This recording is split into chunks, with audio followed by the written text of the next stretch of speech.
Hi, my name is Barb Colvin, and I'm with the League of Women Voters of Toledo-Lucas County, and this is going to be a recording of how to schedule events on our website for the calendar.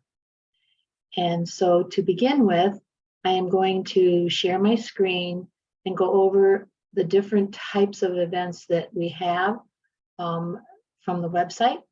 And then I will talk a little bit about how we go into what the differences are and how we go into scheduling those so that they show up on the upcoming events and or the calendar from the website. Let me go ahead and share my screen.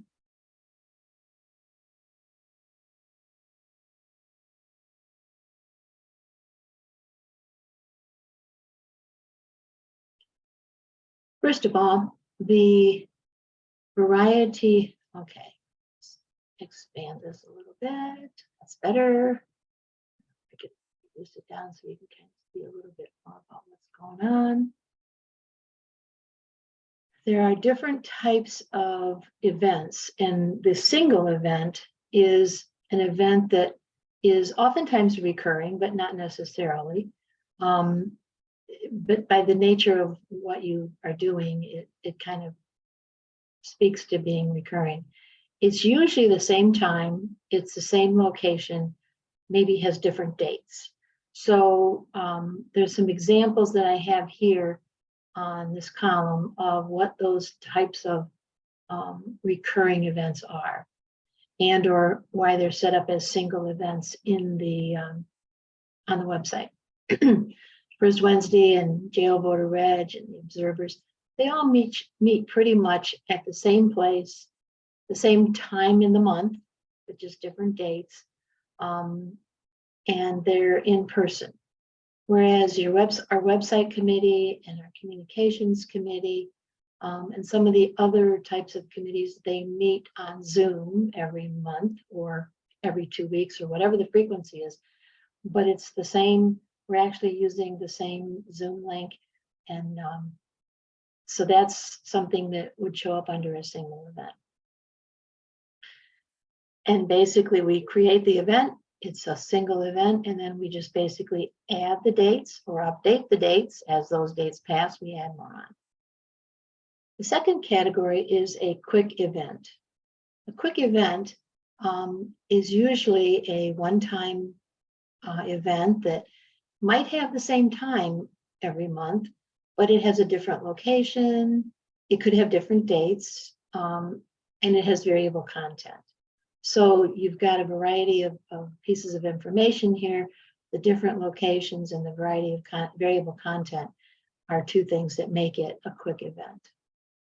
Examples of those are our Topical Thursday meetings, our members meetings, the board meetings, naturalization, different committee meetings, and community events, of course, for sure. Now, you'll see that we have coordinators assigned for some of these types of things. And so they are the ones responsible for taking care of putting these particular events on the calendar. Aside from that, if it's individual groups or individuals, there's an event form that is available on our website for members to be able to download. And at some point, we may make that an ad hoc form on the website. This video is being done in December of 2022, and we just learned about the ad hoc forms, and so we may change having an actual form that we created to using an electronic virtual form. And the beauty of that will be that you go to the website, you fill in the information on the form, and it directly goes to the coordinator for the calendar. So you don't have to download, type, and save, and figure out who to email it to. But we're not there yet. That's a coming soon type of thing. We're constantly making enhancements and improving the process. So the third category is something that we haven't really gotten into that much yet, and it's called event planning. And that is a whole variety of activities that go on. And you use event planning when you have an event that maybe needs to have registration, maybe it has a cost, maybe it has a variety of types of activities around it, needs a press release. It's a big deal. And so we are looking to do that hopefully in 2023 and use that module so that we can learn to use it, which is what we do with a lot of the different modules that the website has. Our website's been up since July 18th of 2022. So we're coming up to soon, we'll have 6 months under our belt. So we're constantly learning, and that's a good thing. There's more to come. Okay, I'm going to stop sharing this, and now I'm going to go bring up the website so we can take a look at what the product is of these events that we put in. I learned that after doing this a while, I have to bring up the website again. I had it up before we started. I have to go bring it up after I sign on to the Zoom, and that's another learning for me.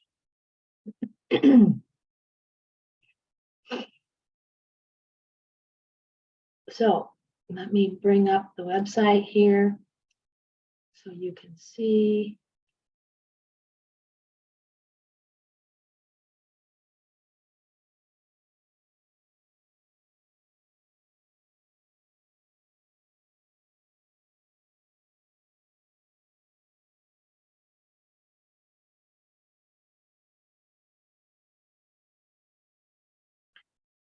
Move my picture out of the way so I can show you what I want to show you.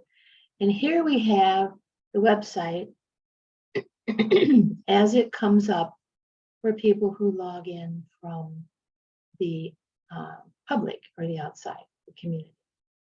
You'll notice that there's a number of activities that are open to the public. And one of the things that we have learned is that you have different options for how you compose the event. You can say it's open to the public and everyone can see it. You can say it's open to members only, and only people who are logged in as members. Notice I am not logged in as a member. I've got my member login up here, and so I have not logged in as a member yet.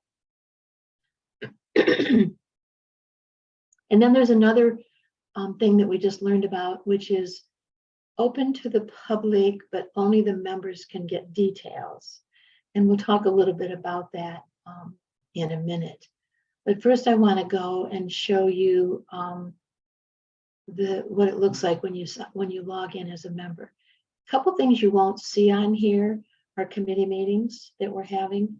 You won't see the board meetings. They're not open to the public. They're open to any members, but they're not open to the public.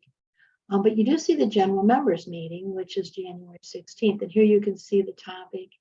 And when I click on that, it takes me to a page where I can learn more information about this. It says registrations are required. It has some of the same information that was on the front page down here in the description.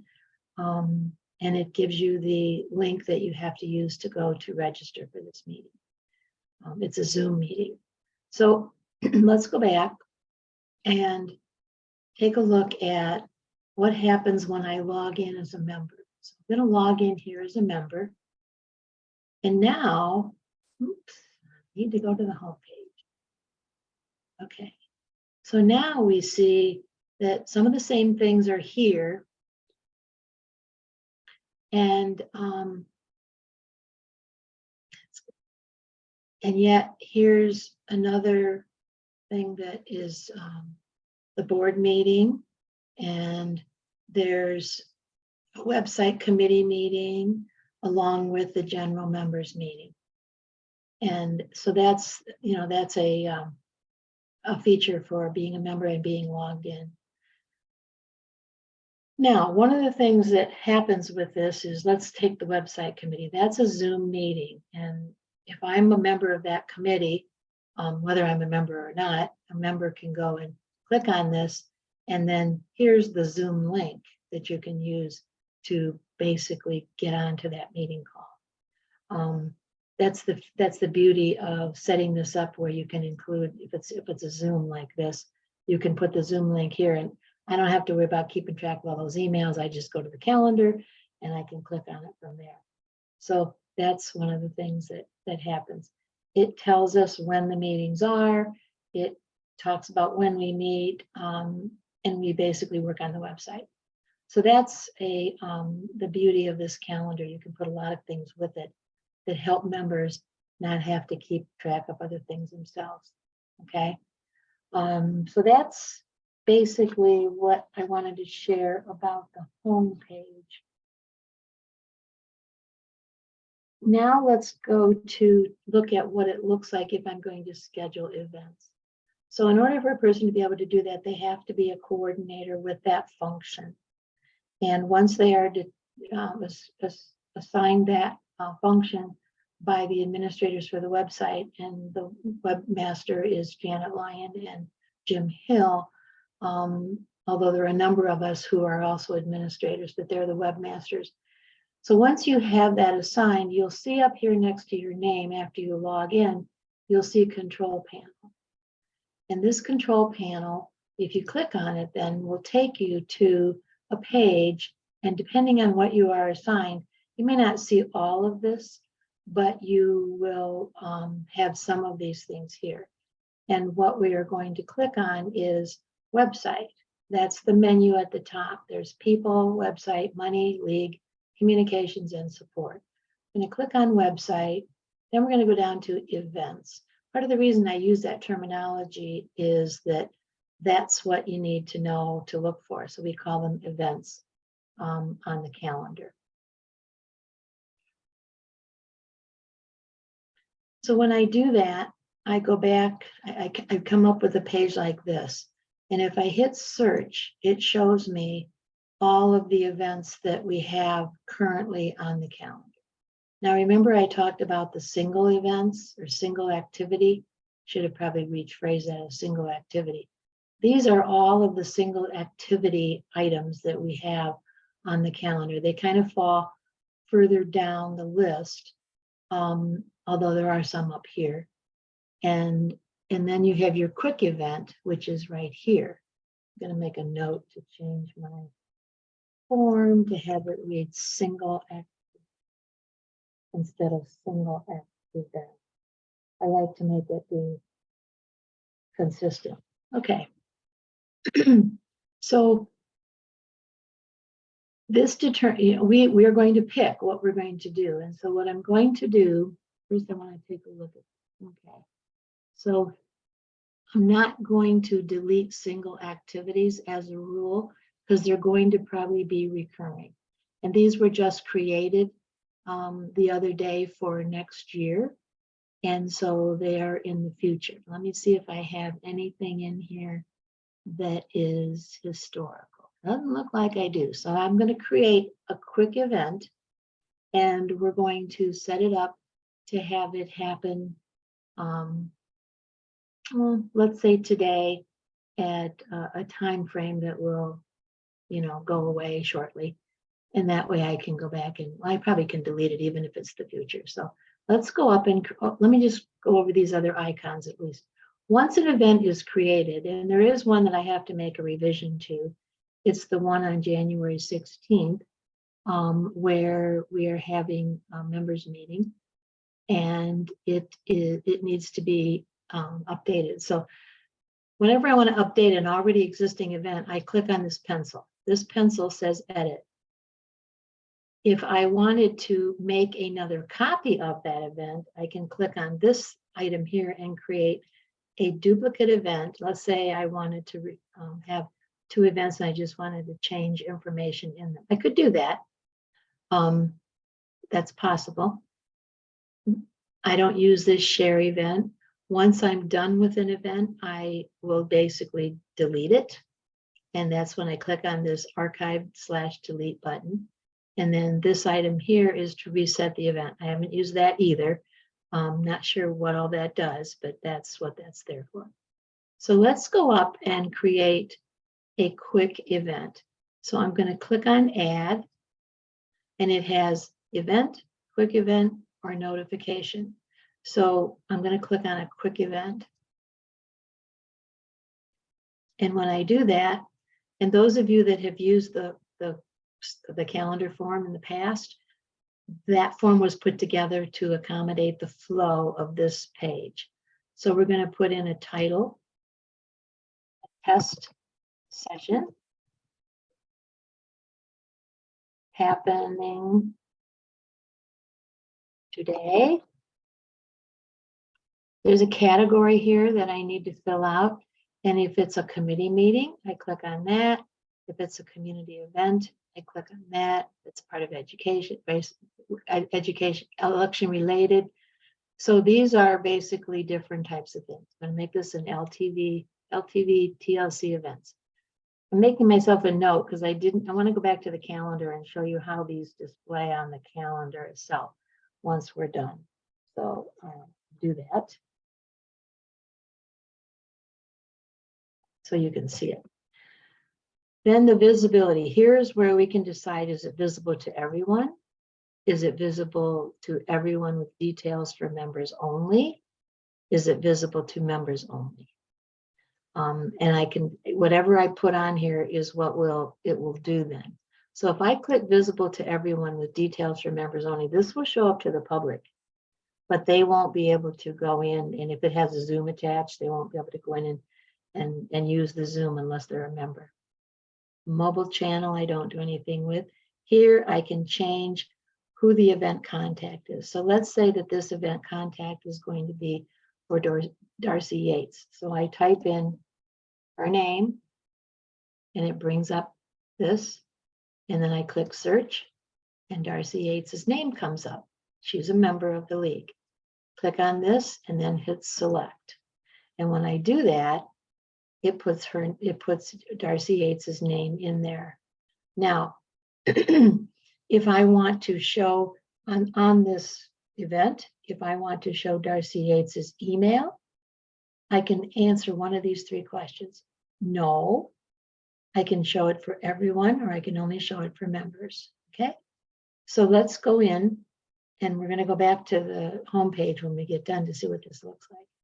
So we're going to go in and create it for members only. And we're not going to show her home phone, but let's say her cell phone. Okay, yes. And then we're going to notify on registration. This is only if you decide to have people register. So I'm not going to go through that at this point in time. Now let's take and make an event. And so it's going to be today. And today is the 30th. And I'm going to make it for, okay, let's say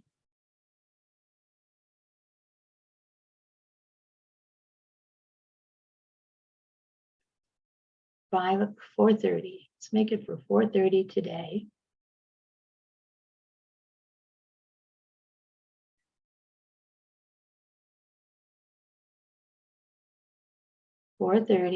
I click on the clock or the clock, and it drops me down. It's going to go from 4:30 to 5:30. Okay. I'm not going to make registration required, although if I do a drop down, you can see it's recommended, it's required by close day, it's RSVP only. There's a variety of things in here. Most of our events are not requiring registration, although I'm going to show you the general membership meeting has that on there. So I'm going to leave this as not required. Now let's say that I'm going to make a location. Here I can put in the location address, and you can know that some of our events have multiple venues, or I shouldn't say that, have venues that they use multiple times. Like every year, naturalization goes to the federal court system, or they go to the main library, or they go to Bowling Green University. So if you do a click down here, you'll see a lot of the things that we already have in the system as far as addresses. It just saves you having to fill this in. Now, you can add things in here, but I only add things in when we are going to be using them multiple times, or that I know that we have done it other times in those places. I've grouped all the libraries together like this. You'll see that the jail voter reg is here because it's in the same place. And these are different high schools that naturalization has used. the Board of Elections. We have the observers that meet there every month. And first Wednesday is at the One Government Center. So we've got a lot of things that happen routinely. Okay, so they're in here. But if it's not, and I'm just going to put one in just because it'll be easier. Otherwise, I have to type it all in: cities, the location, the city, the street, the city, the state, the zip, and if you have a phone number. But I don't usually put a phone number if I don't already have it. I just happen to have those. If there's going to be a Zoom, that link can go in here. I don't have a legitimate Zoom link handy right now, but you can cut and paste it in here, put the meeting ID and then the passcode, and then go over here and hit test, and it will tell you if it's legit or not. That's why I'm not going to put one in, because I don't have a legitimate one at this time. And then when I get done with all of this, I hit save. It's really important whenever you're doing anything to say save, so that the event is there. Okay, so let's see, since we said it was going to be Friday, December 30th, 4:30 p.m. until 5:30 p.m. at the main library. Here's the contact information that we have, and registration is not required. And I put happening today in the comments for the description, right? So let's go back out and take a look at the calendar. I'm hoping that this shows up in a timely manner, but let's see. There it is. The test session that I just created is here. And it's today's date, and it says happening today from the descriptor. I click on it. It shows me this piece of information. And that's what I basically need. Now let's go back, let's go to the calendar. So when you go to the calendar, it shows you the various types of things that we have on the upcoming events from the home page. And you'll notice that this is here today. Now you might notice these different colors. Just kind of go over to January, see what all we got in January. See how the different colors. The system, we have coded the different types of things that you pick under the category. If it's a committee meeting, it shows up with this black background. If it's an LWVTLC event, it shows up in blue. And then this was a general membership meeting, and it's not a committee meeting, but that, along with Topical Thursday, would be educational. So those are some of the different colors that have been assigned depending on what category you pick. Now, if anyone has a dispute with what's been assigned, let me know. I'd be glad to consider it. And there may be some other categories that we would want to put into it. So, but that's how the calendar looks, and that's why these different colors are on here. It's based on what category you picked when you did the actual event for the calendar. Now, let's go back. Oops, I don't want to do that. Close the, no, do I want to do that?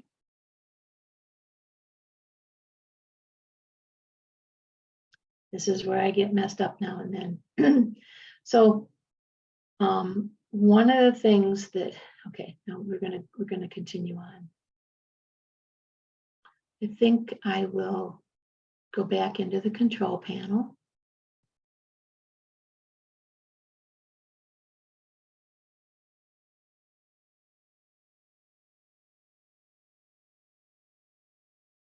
And here I have website as my menu item selected, and here's events. And now, since I don't really want to keep that there, and I don't need to have it there, I can go in under, where is that? Did they put them in calendar order? Here's my test session. I'm going to go over here and I'm going to delete it.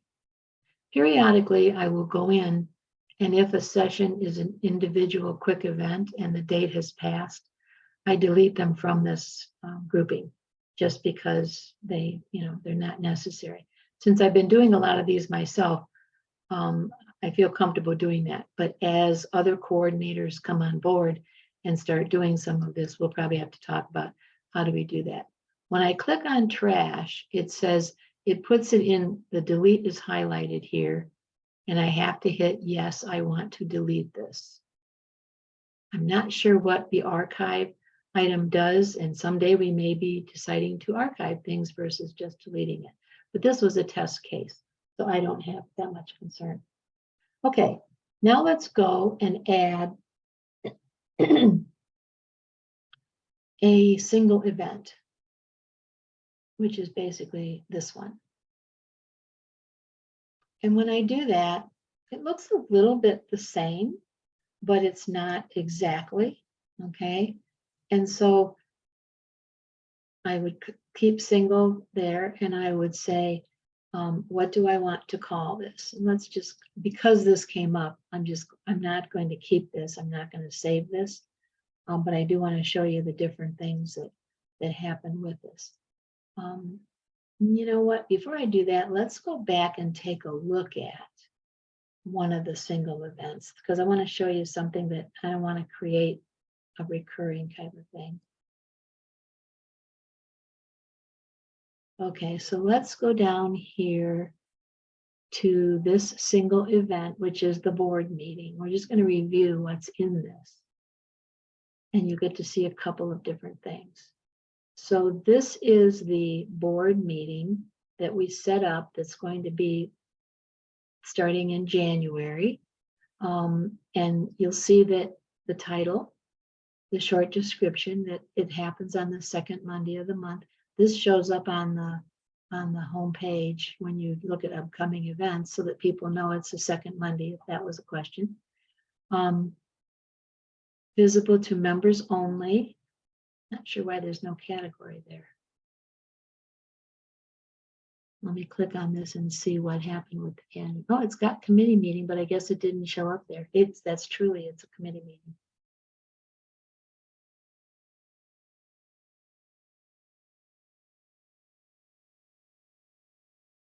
Okay.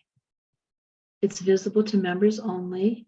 And you can put in here when you want to see this event become visible. Let's say you want to create this event, but you don't really want to have it on the calendar for a while. You can put what date you want it to show up on if you want. I've not used that, but and then the event contact person, and here's the start date. It's going to be the 19th. It's from 6 to 8. This event repeats on multiple and non-consecutive dates. So down below, we have a variety of things here.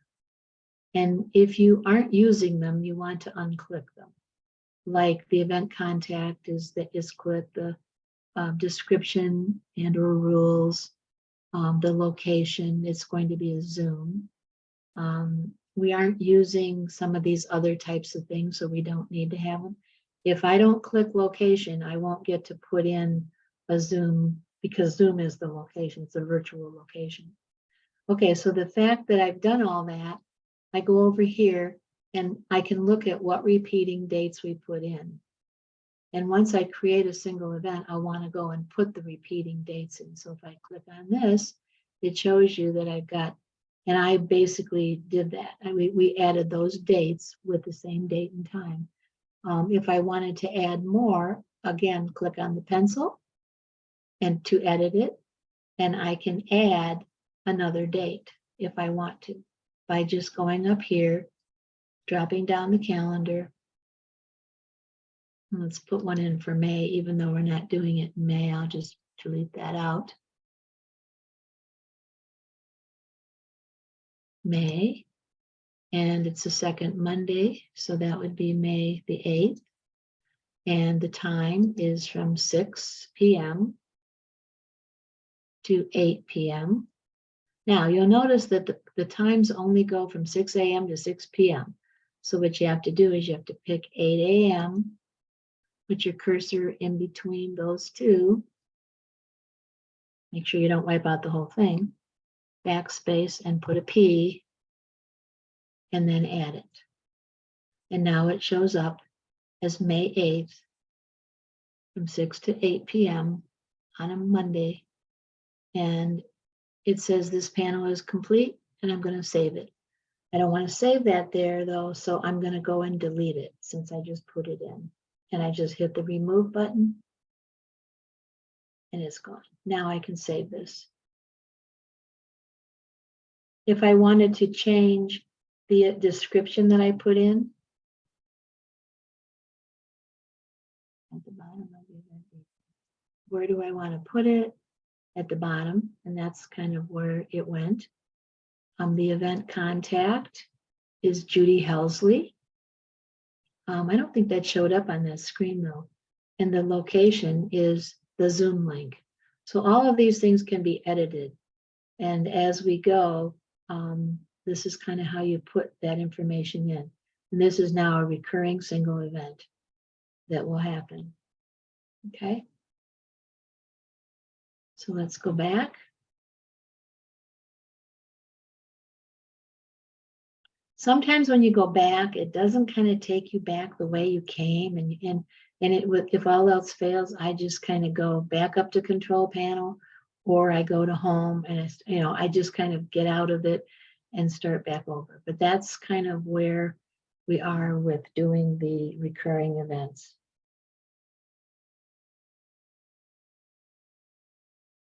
Yeah, it's taking me through a number of things that, oh, here we are. So here we are back on this page. So it's a fairly easy system once you use it, but what I have learned is if you don't use it, you lose it. So it's worthwhile periodically having something to put in, which is why we aren't making coordinators for everything that we do, because if you'd only use it once in a great while, there's a learning curve that comes. But the people who are coordinators are used to doing a number of different events. So with that, I think we have covered all of the bases that I wanted to cover. Are there other things to learn? Oh yes, we're continuing to learn.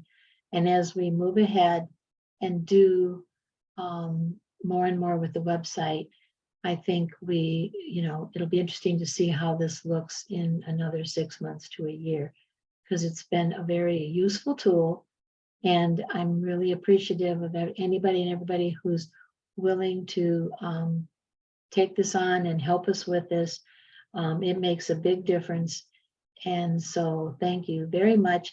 And I would appreciate any feedback that anybody has from watching this video. If you find that there are some other things that there's a lot to it. But I only wanted to get people started with this. But if you think that there's some other things that would be pertinent to have, please, do let me know.